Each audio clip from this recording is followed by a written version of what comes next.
Hello everyone, good day. I hope you are doing well today. Let's take a moment to think about the world we live in. Every day we wake up on a planet that gives us air, water, food, and life itself.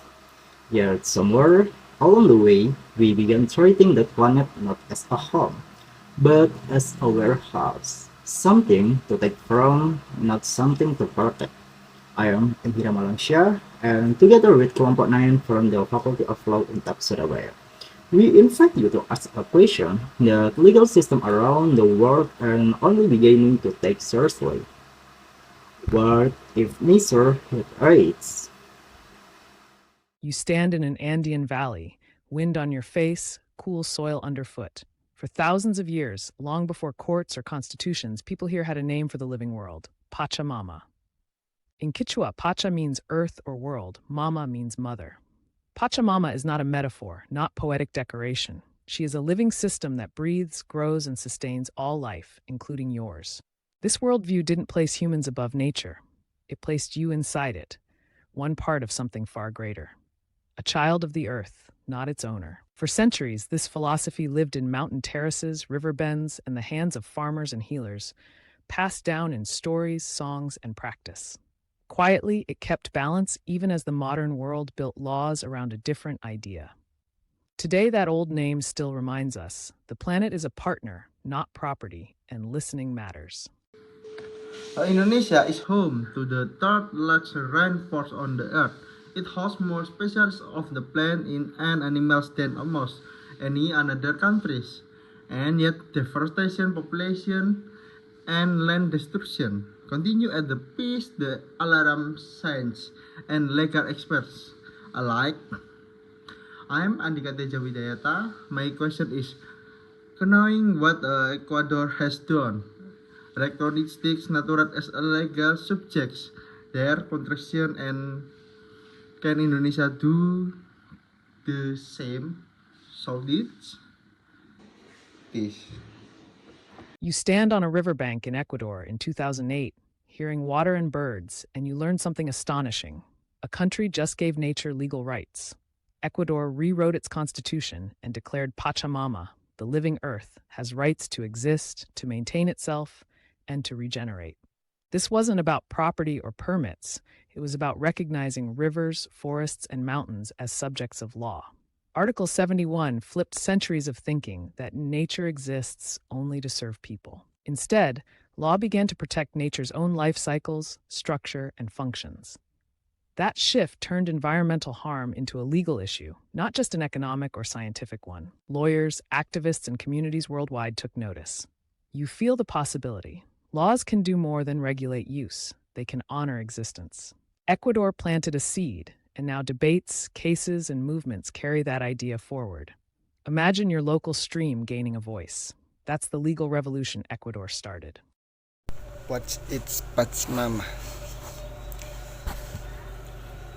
Son of yours before and constitution was ever written, the indigenous peoples of the Andes already understood something that modern law is still staging up to, that a art is no property, it is murder. I am Moh Satrio Ilham Wicaksono, and the constitution I bring to you today is this: what is Pachamama, and how did our country turn ancient belief in, into the most progressive environmental law in the world? Thank you. You stand on an Indonesian riverbank, breath fogging with humidity, listening to a soundscape older than nations. Lush canopy, bird calls, the distant churn of a palm oil mill, a contradiction in one scene. Indonesia holds the third largest rainforest and dizzying biodiversity. Orchids like painted butterflies, tigers slipping through shadow, coral cities offshore. Yet for decades, this abundance has been treated as timber, land, profit. Rivers darken with waste, mangroves vanish, communities lose ancestral ground. Law number 32 of 2009 promises protection, but promises without teeth let chainsaws speak louder than statutes. Pachamama, Mother Earth, asks a different question. What if nature had rights, not only rules? Imagine forests as legal subjects, rivers with standing in court, communities co-managing ecosystems. It's not fantasy, it's a shift from manage to respect. The choice is practical and ethical. Preserve life, livelihoods, and culture, or keep selling the very future that sustains you. What will you choose?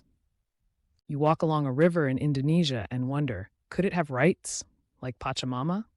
The answer is complicated, but not impossible.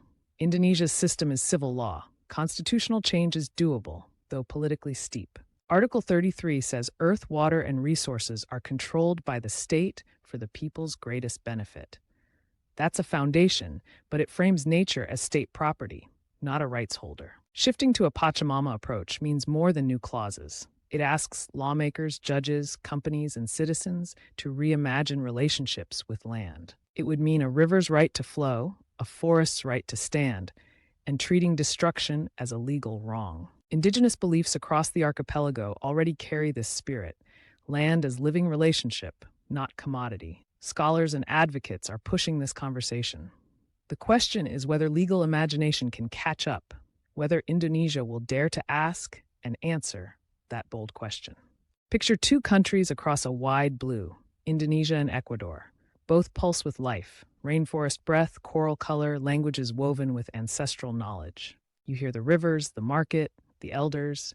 They are megadiverse, custodians of species and stories that underpin our planet. Imagine formal partnership, not just treaties, but shared law, lessons, and solidarity. Ecuador's experiment, treating nature's rights and constitutions, offers hard-won insights, legal tools, pitfalls, and community-centered enforcement. Indonesia brings scale, archipelagic complexity, and urgent need to protect forests and reefs. This is about practical exchange, training judges, co-developing indigenous land protections, coordinating prosecutions for environmental crimes, and translating principles into local governance. It's about two nations learning together within global frameworks, Paris, CBD, UNFCCC, but stepping beyond to craft bilateral mechanisms that honor ecosystems as subjects, not objects. Across the Pacific, there is a foundation for hope.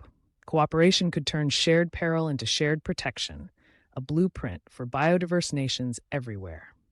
You stand at a riverbank, Jakarta, feeling heat and hush where water once sang. You remember Ecuador's bold step, rights for nature, Pachamama recognized in law. This is not a distant story. It's a wake-up call.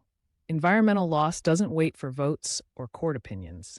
Trees fall while debates linger. A formal Indonesia-Ecuador partnership would ripple beyond capitals. It would tell the global South that leadership can come from those who have most to lose. Courage isn't wealth. It's asking a different question. Not what we take, but what we owe. Indonesia holds guardianship. Communities, scholars, youth. Imagine laws that reflect belonging, write reciprocity into policy. This is urgent. The window narrows without delay. If you care for rivers, forests, people, push for bold legal change in Jakarta, in Quito, across the archipelago. The earth doesn't belong to us. We belong to it now.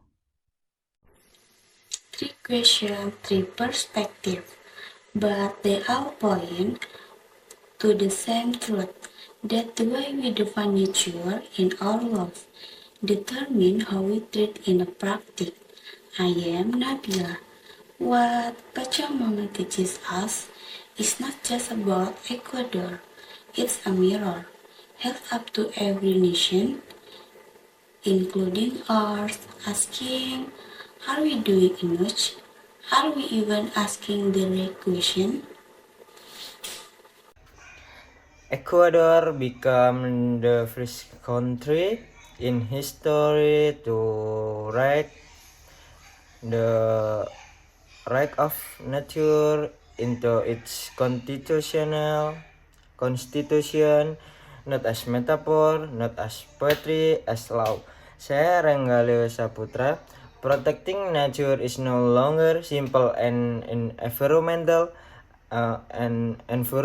issue. It is a legal one, moral one, and perhaps the most urgent constitutional question of our generation. Thank you for watching. This has been kelompok 9 Faculty of Law, Untak, Surabaya.